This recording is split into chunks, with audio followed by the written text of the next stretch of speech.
Actor நீங்கள், ரொம்ப heart ஒர்க்கான actor நீங்கள், ரொம்ப தலை சிறந்த நடிகர் நீங்கள். நீங்கள் வந்து தமிழ் சினிமாவில் ஒரு நல்ல படங்களை கொடுக்கணும்னு எல்லாரும் எதிர்பார்த்துட்டு இருக்காங்க. நீங்கள் ஏன் பண்ணுறதில்ல? பாலிவுட்டில் இருக்க மாதிரியான நெப்போட்டிசம் இதுக்கு காரணமா, இல்லை நல்ல கதைகள் உங்களை வந்து சேராதது காரணமா? இல்லை சார், நெப்போட்டிசம் ஸ்டேஜெலாம் நான் தாண்டிட்டேன் சார். அதெல்லாம் இப்போ இருக்கிற இப்போ இருக்கிற ஜென்ரேஷனில் ஒரு 2 படம் 3 படம் பண்ணவங்களுக்கு வேணால் மேபி இருக்கலாம். நான் ஸ்டார்ட் பண்ண டைமில் சினிமா ரொம்ப ஓப்பனாக இருந்தது ஆக்சுவலாக. வாரிசு நடிகர்கள் வந்து நம்மளை வந்துட்டு போட்டு அழுத்துற மாதிரியான சுச்சுவேஷன்லாம் இங்கே யாருக்குமே இல்லை. அதான் இங்கே இப்போ தமிழ் சினிமாவை பொறுத்த வரைக்கும் வந்துட்டு நீ உழைச்சா உனக்கு காசு, உனக்கு திறமை இருந்தால் நீ ஏறி போயிட்டே இருக்கலாம், இவ்வளோ தான் கணக்கு. ஸோ அதுதான் வந்துட்டு நான் இருந்த டைம்லேருந்து இப்போ வரைக்குமே. ஆனால் அதுதான் பேசிக்காகவே இருக்குது. நான் இல்லை சார், சம்டைம்ஸ் என்ன ஆகுதுன்னா, ஒரு ஸ்டேஜுக்கு மேலே நம்மளே பிடிச்சி இழுத்து போக வேண்டியிருக்குல்ல. அப்படி இருக்கும்போது ஒரு சில நல்ல கதைகள் வருது, ஆனால் அதுக்கு வந்துட்டு சரியான தயாரிப்பாளர் அமைய மாட்டேங்குது. அந்த மாதிரி அந்த கரெக்டான டைமில் வந்துட்டு அந்த 3 டாட்ஸை கனெக்ட் பண்ணும்போது நம்மளுக்கு வந்துட்டு அடுத்த லெவல் போகிறதுக்கான ஒரு வாய்ப்பு கிடைக்கும். அந்த மாதிரி நடக்க மாட்டேங்குது. ஸோ எனக்கு என்ன வருதோ அதை நான் கரெக்டாக பண்ணி போயிட்டுருக்கிறனால தான் வந்துட்டு நீங்கள் சொல்கிற மாதிரி இந்த கேள்விக்கு வந்துட்டு நான் பதில் சொல்ல வேண்டியிருக்கு. என்னென்னா, ஏன் நீங்கள் அடுத்த லெவல் போகலங்கிறது தான் உங்களோட கேள்வி. ஸோ அது காரணமே இதுதான். என்னென்னா, நம்மளுக்கு ஒரு விஷயம் இப்போ ஃபார் எக்ஸாம்பிள் எடுத்துக்கிட்டிங்கன்னா, நான் ஒரு 2 மாதம் முன்னாடி ஒரு எக்ஸ்ட்ராடனரி ஸ்கிரிப்ட் கேட்டேன். அந்த ஸ்கிரிப்டுக்கு வந்துட்டு ஒரு ப்ரொடியூசர் வந்துட்டு அந்த டைரக்டர் எடுத்துகிட்டு வந்தார். ஆனால் அந்த ப்ரொடியூசருடைய ஆப்ஷன் வேறு ஆர்டிஸ்ட்டாக இருக்குது. புரியுதுங்களா? ஸோ இப்போ இந்த இடத்துல நான் சண்டை போட வேண்டிய விஷயம் என்னன்னு பார்த்தீங்கன்னா வந்துட்டு, அந்த கதையை நான் எனக்கு பண்ணுறதுக்கு அந்த டைரக்டரையும் அந்த கதையும் தக்க வைக்கணும். அதுக்கு நான் என்ன பண்ணணும்? ஒன்று நான் ப்ரொடியூஸ் பண்ணணும், இல்லைன்னா எனக்கு தெரிஞ்ச யாரையா ஃப்ரெண்ட்ஸை கூப்பிட்டு ப்ரொடியூஸ் பண்ண வைக்கணும். அது முடியுமா? முடியாது. அப்போ அந்த கதை எங்கே போகும்? அடுத்த ஆர்டிஸ்ட்டுக்கு போய் அந்த படம் பெரிய வெற்றி அடையும் போது. ஸோ இப்படியே தான் போயிட்டுருக்கு. அது ஒரு மாதிரி செயினாக போயிட்டுருக்கிறதுனால தான் வந்துட்டு, ஸோ நம்மளுக்கு இருக்கிற விஷயத்த நம்ம அழகாக நம்மளை நம்பி வரவங்கள ரொம்ப அழகாக நம்ம வச்சு நம்ம அடுத்தடுத்த லெவல் போகிறதுக்கு முயற்சி பண்ணிகிட்டே இருக்கணும். அவ்வளோதான் சார், ஒன்றுமே பண்ணவே முடியாது. That is how it works. When you don't have a push, you have to accept the fact. அவ்வளோதான். இதுதான், இதை புஷ் பண்ணி போவோம், எங்கேயோ ஒரு டைமில் வரும், அவ்வளோதான். மற்றபடி நெப்போட்டிசம்லாம் கிடையாது சார். தமிழ் சினிமா பொறுத்த வரைக்கும்லாம் எனக்கு தெரிஞ்சு எல்லாரையும் வந்துட்டு வாழ வச்சுட்ருக்கு தமிழ் சினிமா. நீ வந்து திறமையோடு இருக்கியா, உழைக்கிறியா, ரெடியாக இருக்கியா, போயிட்டே இருக்கலாம் மேம், அவ்வளோதான். Thank you sir. பக்கத்தில் ma'am. Hello ma'am, I'm a very big fan of you ma'am. சின்ன வயசுலேருந்து மட்டும் சொல்லிடாதீங்க மேம். இப்போ வந்து ஹேமா கமிட்டி அப்படிங்கிற ஒரு விஷயம் வந்து கேரளாவில் ரொம்ப வைரல் ஆகிக்கிட்டு இருக்கு. அதுக்கான மேடை இது கிடையாது சார். நீங்கள் பேச வேண்டிய இடத்துல இருக்கீங்களா மேம்? இல்லை, பேச வேண்டியவங்க பேசணும். பெண்கள் நிறைய பேசிட்டாங்க, பேச வேண்டியது பேசணும். So this is not the time. அந்த கொஸ்டினுக்கான மேடை இது கிடையாது சார். படம் குறித்து உங்களுடைய கேள்விகள் இருக்கட்டும். பரத் சார் சார் சொல்லுங்கள் சார். இங்கேருந்து பார்க்குறப்போ நிறைய ஆடியோ ஃபங்க்ஷன் இந்த மாதிரி ப்ரெஸ் மீட்லாம் கலந்துருப்போம். ஆனால் இவ்வளோ ஹீரோயின்ஸ் மேடையில் இருக்க மாட்டாங்க, வெறும் ஆம்பளைங்களே இல்லை. மீட்டிங்லாம் பார்த்துருக்கோம். இவ்வளோ ஹீரோயின்ஸ் இங்கேருந்து பார்க்குறப்ப எங்களுக்கே மகிழ்ச்சியாக இருக்குது. படத்தில் நடித்த உங்களுக்கு எப்படி இருந்தது? நடித்தது ஒரே ஒரு ஹீரோயினோடங்க. இது வந்துட்டு 4 கதை சேர்ந்த ஒரு படங்கிறதுனால 4 கதையோட மொத்த ஹீரோயினும் இங்கே இருக்காங்க. ஆனால் நான் நடித்தது அந்த ஒரே ஒரு ஹீரோயினோட தான், சினியோட தான் நடிச்சிருக்கேன் நான். ஆமாம், நான் இல்லை, இவங்களோட காம்பினேஷன் இருக்குது. அஞ்சலி அவங்களோட இருந்தது, பட் இவங்க மேடமோட இல்லை.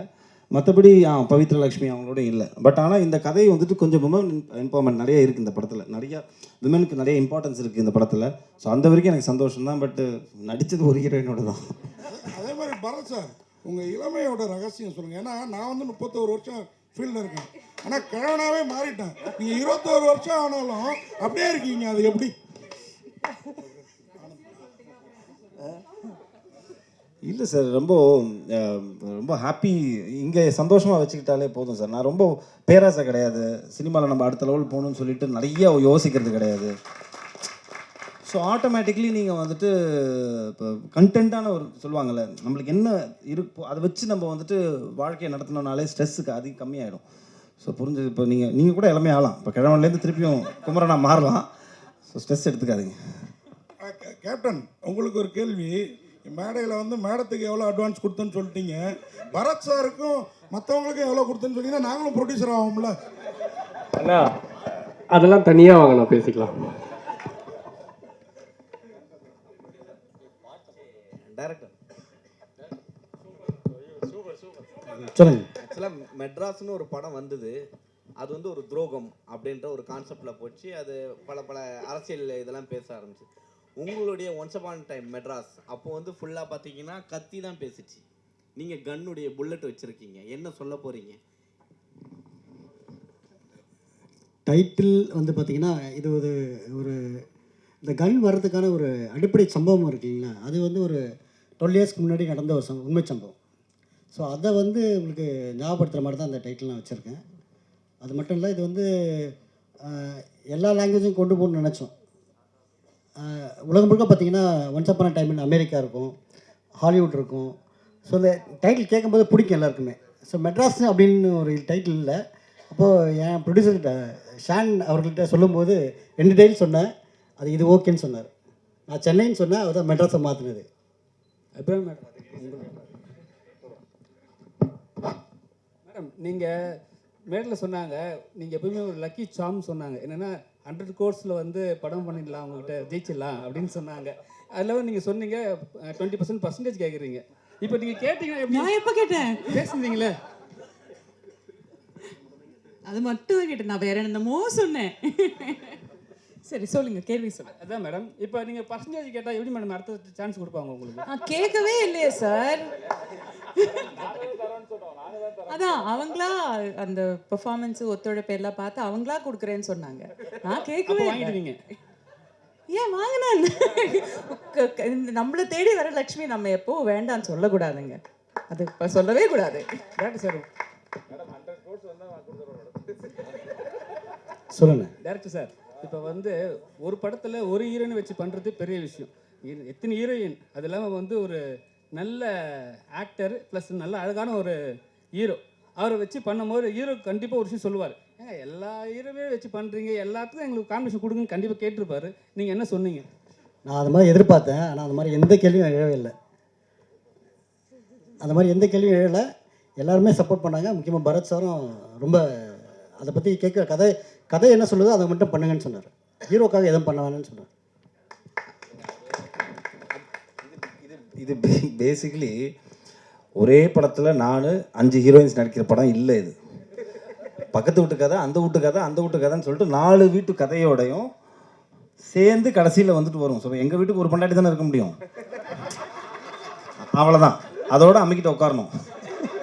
அடுத்த வீட்டுக்கு வேற ஒரு கதை இருக்கும். ஸோ இப்போ நீங்கள் குழப்பிக்கிட்டீங்க. பரத் சார் ஒரு ஹீரோ இருக்கார், 4 ஹீரோயின் இருக்காங்களே, எனக்கு எதாவது காம்பினேஷன் தெரியலையாங்கிற கணக்கே வராது. ஏன்னா இது 4 வாழ்வியல் சம்மந்தப்பட்ட ஒரு படம். புரிஞ்சிருச்சிங்களா? 4 பேரோட கதை, அது மொத்தமாக வந்துட்டு ஒரு பிஸ்டலில் மர்ஜ் ஆகும். அபிராம் மேடம், தமிழ் சினிமாவில் இப்போ பேசும்போது பார்த்தீங்கன்னா ஈக்குவாலிட்டி பற்றி சொன்னாங்க. தமிழ் சினிமாவில் பெண்களுக்கு ஈக்குவாலிட்டி கொடுக்குறாங்களா? இந்த மேடை அதுக்கான ஒரு மேடையா? அது எந்த ஈக்குவாலிட்டிங்கிறது ரொம்ப பெரிய ஒரு வார்த்தை. அது எந்த வகையில சொல்றீங்க?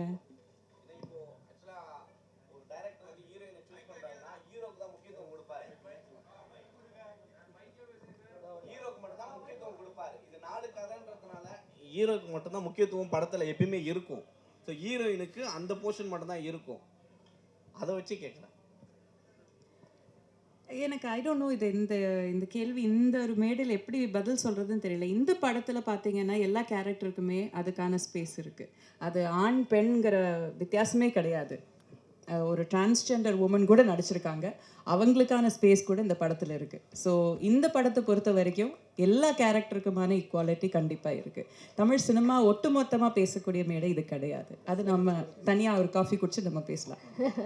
Fine, thank you. பரத் சார், ஒரு குடும்பம் ஒரு வீடு தான் அப்படின்னு சொன்னீங்க. ஆனால் பக்கத்து வீட்டு மேலேயும் பார்வை விழும் இல்லையா? மாற்றான் தோட்டத்துக்கு தானே மல்லிகை மனம் அதிகம். பார்க்கறதோடு நிறுத்திக்கிட்டீங்கன்னா உங்களுக்கும் நல்லது, பக்கத்து வீட்டுக்கும் நல்லது. பார்க்கறதுல தப்பும் கிடையாது. ஃபைன். ஸோ 4 விதமான கதைகளை ஒரு படத்தில் வந்து சொல்ல ட்ரை பண்ணியிருக்கோம். அது வந்து சக்ஸஸ்ஃபுல்லாகவும் வந்திருக்கு. அந்த படம் நிச்சயமாக அவங்க எல்லாருக்கும் பிடிக்கும் அப்படின்னு நாங்கள் நம்புகிறோம். ஆக்சுவலி ஒரு டிக்கெட் விலையில நீங்கள் 4 படங்களை வந்து பார்த்துட்டு வந்துடலான்னு